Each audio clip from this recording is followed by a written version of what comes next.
The difference between making a living and designing a life. Most people spend their lives building someone else's dream. By the end of this video, you're going to see the hidden trap that keeps 90% of hard workers stuck on a treadmill, and the exact shift Jim Rohn used to turn an ordinary career into an extraordinary life. Welcome to Leverage Success, your personal self-growth channel for your health and wealth, for your better future self. Imagine a massive office building in the heart of the city, glowing under the pale morning sky. Inside, a young professional named David sits at his desk. It's 7:30 a.m. He beat the traffic, he's already on his second cup of coffee, and his fingers are flying across the keyboard. To his manager, David is a rock star. He hits every target, stays late for every crunch session, and breathes life into the company's quarterly vision. David is working incredibly hard. But if you walked up to his desk and asked him, "What are you building?" the honest answer would be, someone else's fortune. Every single morning, millions of people wake up to the sound of an alarm and immediately begin investing their finest energy, their sharpest focus, and their limited hours into a vision that ultimately belongs to a CEO or a board of directors. To be clear, there is absolutely nothing wrong with that. Work is honorable. It pays the bills, keeps food on the table, and gives us a sense of routine. But decades ago, a man named Jim Rohn, a legendary speaker who started life as a simple Idaho farm boy, shook up the world of personal growth by pointing out a devastating trap that most people never notice until it's too late. He looked at the hard workers of the world and delivered a line that changes how you view your entire day. If you work hard on your job, you'll make a living, which is fine. If you work hard on yourself, you could make a fortune, which is super fine. To understand what he really meant, we have to look at the desk right next to David's. Meet Sarah.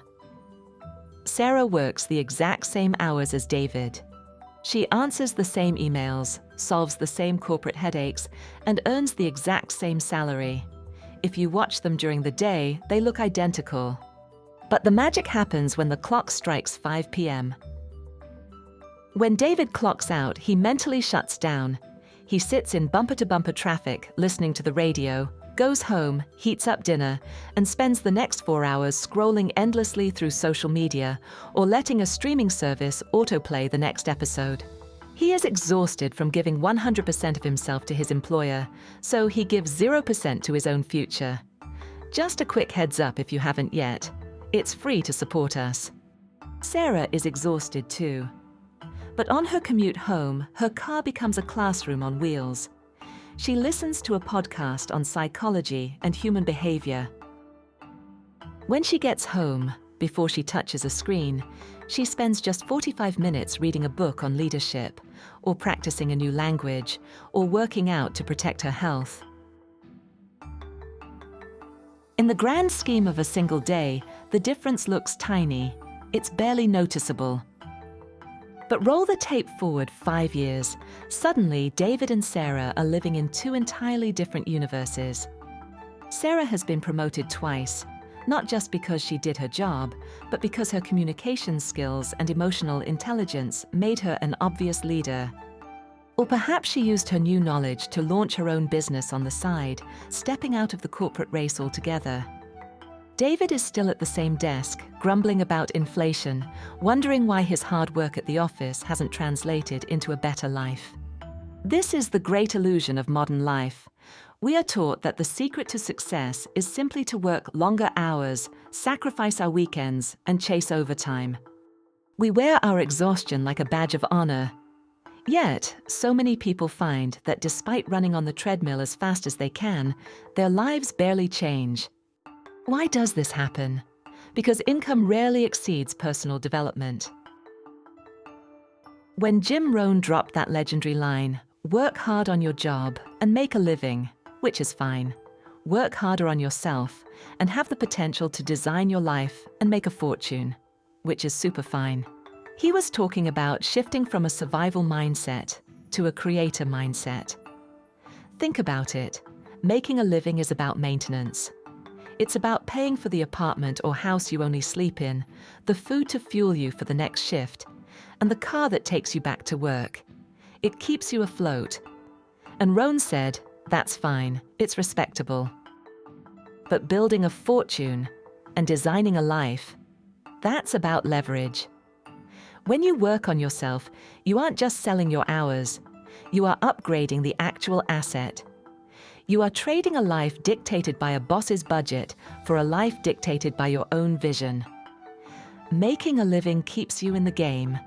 Designing a life means you own the board. The marketplace doesn't pay you for your time, and it doesn't pay you for your raw potential. It pays you for the unique value you bring to the table. And that value isn't dictated by your job description, it's dictated by who you are. It's a reflection of your mindset, your discipline, your ability to handle stress, your health, and your capacity to solve complex problems. When you spend all your time fixing your job, but no time fixing yourself, you become a highly skilled parts installer in someone else's machine. But when you turn that effort inward, everything shifts. When you improve your mind, obstacles stop looking like permanent brick walls and start looking like puzzles to be solved. When you improve your health, you unlock a reservoir of energy and focus that gives you an unfair advantage. When you master your emotions, sudden setbacks can no longer derail your momentum. Jim Rohn realized that success isn't something you desperately chase down the street. Success is something you attract by becoming an attractive person. Think about the sheer tragedy of the alternative. Our school systems spend 15 to 20 years teaching us how to make a living. They teach us equations, history dates, and technical skills. But they spend almost zero time teaching us how to manage anxiety, how to build self-confidence, how to communicate effectively in a crisis, or how to design a life we actually enjoy waking up to. As a result, a massive number of people reach 60 years old and realize they spent their entire existence building security, but never building themselves. They spent 40+ years perfecting a corporate title, only to realize that when the title is stripped away, they don't know who they are. Your job title is temporary.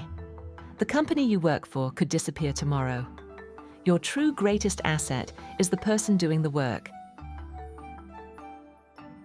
Your habits, your character, your wisdom, and your mindset are the only things nobody can ever downsize or take away from you. The beautiful part of this philosophy is that it doesn't require you to quit your job or flip your world upside down tomorrow morning. It just requires a small shift in ownership. It starts with micro-investments in yourself. It's reading just 5 to 10 pages of a book while you have your morning coffee or whatever you're drinking. It's taking a 30-minute walk to clear your head instead of opening a mobile game or waste time scrolling on your phone. It's replacing mindless consumption with intentional learning and choosing to spend your free time with people who challenge you to grow rather than people who validate your excuses. So tomorrow morning, when that alarm goes off, go to work. Be professional. Be the hardest worker in the room and take pride in what you do. But when the day ends, remember that the clock is now ticking for you. Don't make the mistake of investing all your life force into a corporate machine while leaving the operator of that machine completely starved. Be a good employee, yes. But remember that the most important, high-stakes and rewarding project you will ever take on in this lifetime isn't your career, your company, or your business. The greatest project you will ever work on is you. Thanks for watching Leverage Success. If you enjoyed the video, don't forget to hit the like button and subscribe to the channel for more content like this. Who do you know that would love this? Share this with them. Your support helps us keep creating, and we'd love to have you and your nearest and dearest as part of our growing community. See you in the next one.